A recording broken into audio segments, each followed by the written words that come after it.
La política reformista del gobierno provoca verdadera alarma entre los absolutistas más reaccionarios, también llamados realistas exaltados, que durante el gobierno de los liberales habían apoyado al rey. ¡Hermanos todos en Cristo, escuchadme! No importa que nuestro padre haya sido agraviado. ¡La culpa es de los liberales! Los realistas exaltados se convierten a partir de entonces en la oposición más fuerte al gobierno de Fernando VII.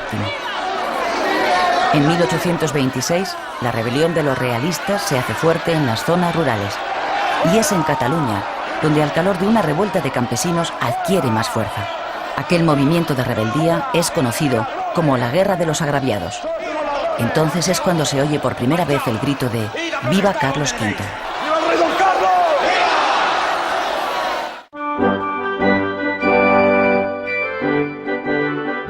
El llamado Rey Don Carlos es el infante Carlos María Isidro, hermano de Fernando VII, un hombre con fama de piadoso que es elegido por el movimiento ultra como su nuevo rey. El infante Don Carlos es, de hecho, el heredero del trono de su hermano Fernando, quien después de 3 matrimonios aún no tiene descendencia.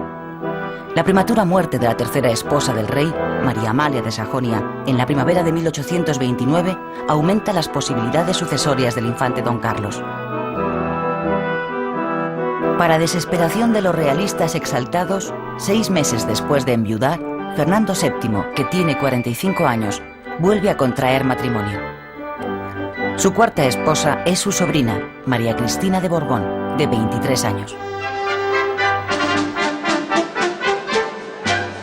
La boda tiene lugar en Aranjuez y es celebrada con festejos populares. A los 4 meses de la boda real y antes de anunciar oficialmente el embarazo de la reina, Fernando VII suprime en abril de 1830 la Ley Sálica, que desde el establecimiento de los Borbones en España impedía reinar a las mujeres. De esta forma, el monarca se asegura de que su próximo descendiente pueda reinar aunque sea mujer. Eso significa que su hermano Don Carlos queda excluido de la sucesión. Y así es, en efecto. En el mes de octubre de 1830 nace una niña, la infanta Isabel. Ella es la heredera.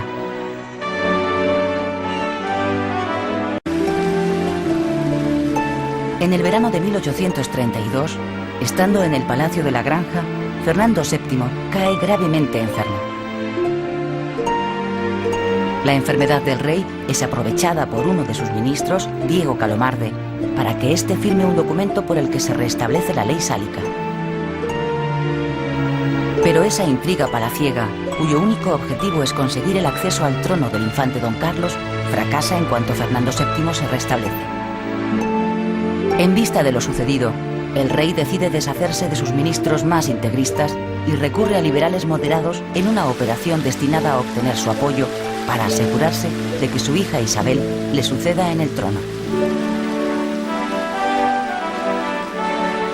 El nuevo gobierno, más reformista que el anterior, decreta una amplia amnistía para los liberales en el exilio y toma medidas contundentes contra los realistas. El infante Don Carlos, el pretendiente, es expulsado de España.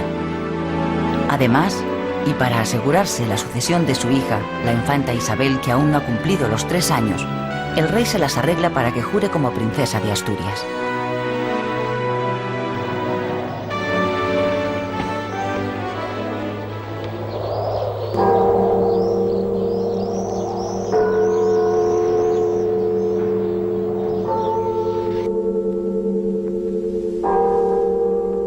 El 29 de septiembre de 1833, con la llegada del otoño, muere en el Palacio de la Granja Fernando VII.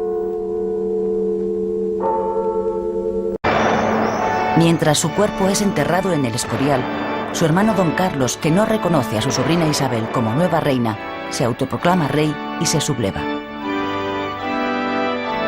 Sus partidarios, llamados los carlistas, se levantan con él. Comienza así la primera guerra carlista que desgarrará al país durante los siguientes 7 años.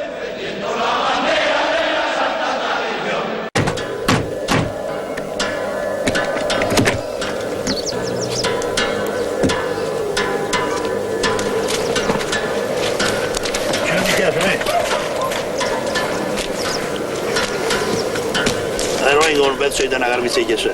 Lagi nyagain gue cukup. Oye, Jose! Tori eta jantzi eskapulario hau, etzazu behin ere kendu. Baletatik libratuko zaituta.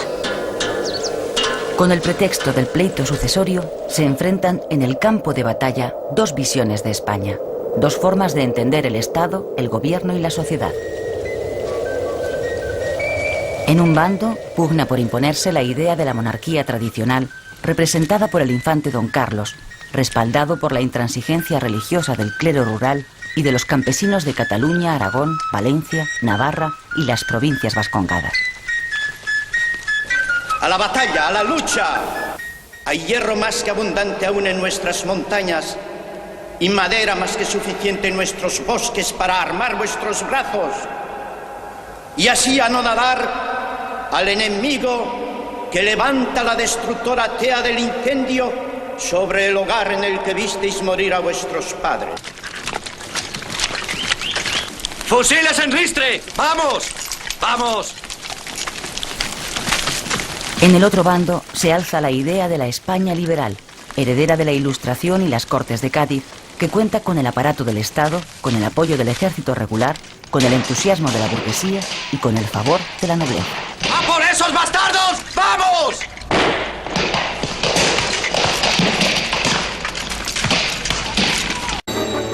Sean todos bienvenidos a Alegría, la antigua aldea de Dulantzi, a la que me honro en representar como alcalde.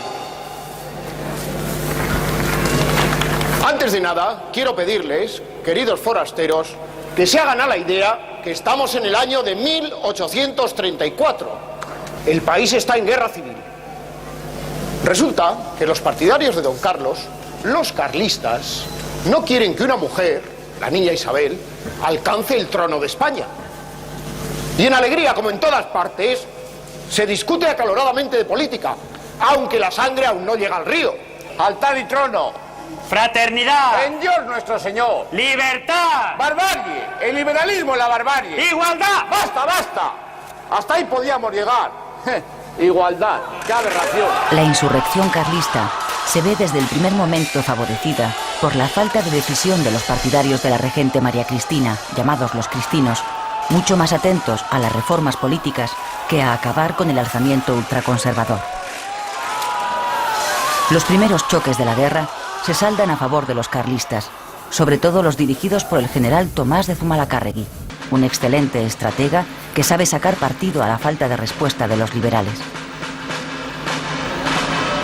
Zumalacárregui organiza un ejército de 25.000 hombres, con los que acaba haciéndose fuerte en las zonas rurales del País Vasco y Navarra. Señor, salva al rey. Señor, salva a don Tomás. Señor, salva a tu pueblo y bendícenos.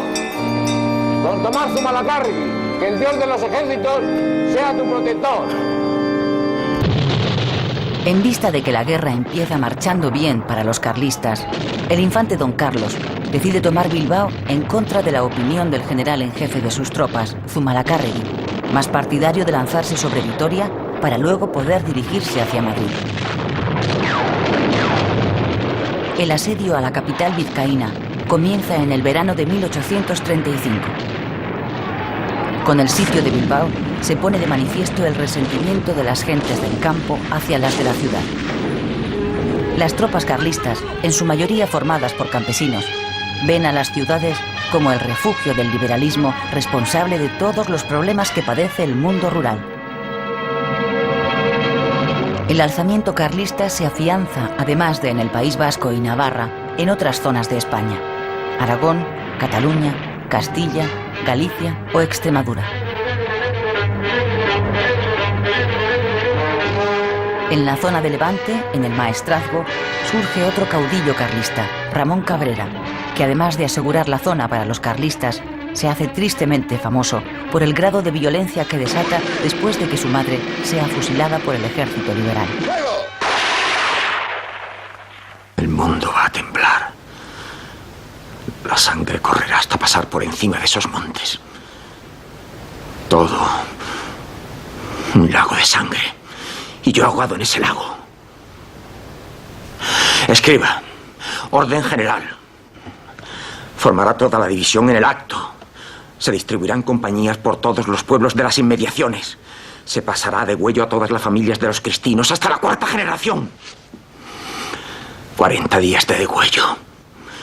Pena de muerte al que no cumpla esta orden.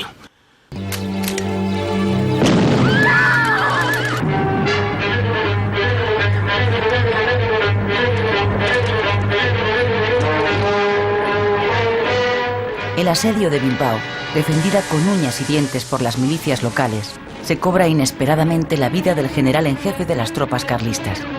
Zumalacárregui muere a causa de las heridas recibidas en una pierna mientras observa el combate. Los carlistas levantan entonces el asedio. Al año siguiente lo intentan de nuevo. Esta vez son las tropas liberales, al mando del general Espartero, quienes después de ganar la batalla del puente de Luchana, liberan la ciudad.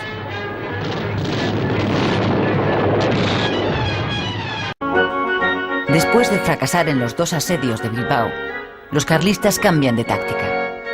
Ponen en marcha varias expediciones militares que penetran en territorio enemigo para alentar el alzamiento de los partidarios de Don Carlos. La más famosa de esas expediciones es la encabezada por el general Miguel Gómez, quien al frente de 3.000 hombres recorre en 6 meses toda España, desde Vizcaya hasta Cádiz.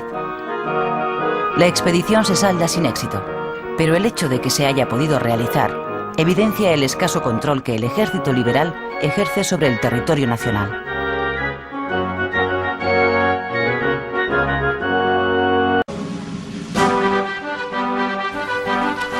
Los carlistas continúan con sus expediciones. El propio infante Don Carlos encabeza la llamada Expedición Real, que en el otoño de 1837 llega hasta las puertas de Madrid después de haber marchado sobre Aragón, Cataluña y Valencia. Se proponen tomar la capital de España. La amenaza carlista es en esta ocasión lo bastante seria como para poner realmente en peligro la supervivencia del Estado liberal.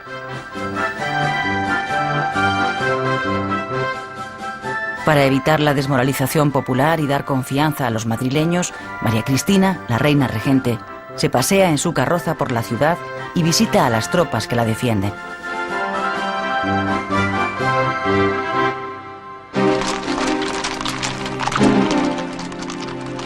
Al final, el pretendiente, Don Carlos, no se atreve a forzar la entrada en Madrid y ordena la retirada hacia el norte.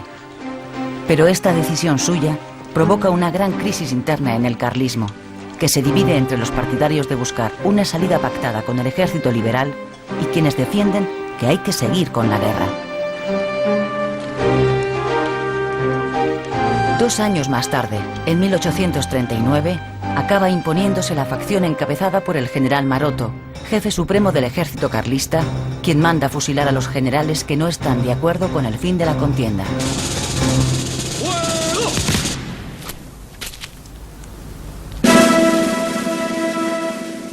La primera guerra carlista acaba en el norte con el llamado Abrazo de Vergara entre los 2 jefes militares enfrentados, Maroto por los carlistas y Espartero por los isabelinos.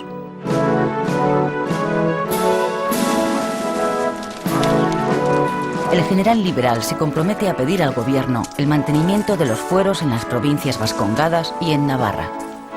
Por su parte, el general carlista reconoce a Isabel II como reina, a cambio de que a él y a sus hombres les conserven sus empleos, grados y condecoraciones en el Ejército Nacional, al que quedan incorporados. Esta es nuestra bandera.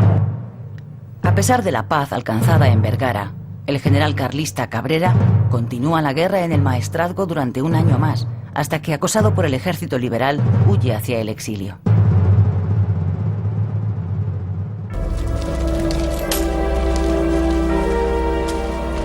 La guerra carlista termina, pero después de 7 años de guerra civil, el país ha quedado exhausto. Miles de españoles han muerto en los campos de batalla o en la retaguardia, víctimas del odio y de la venganza.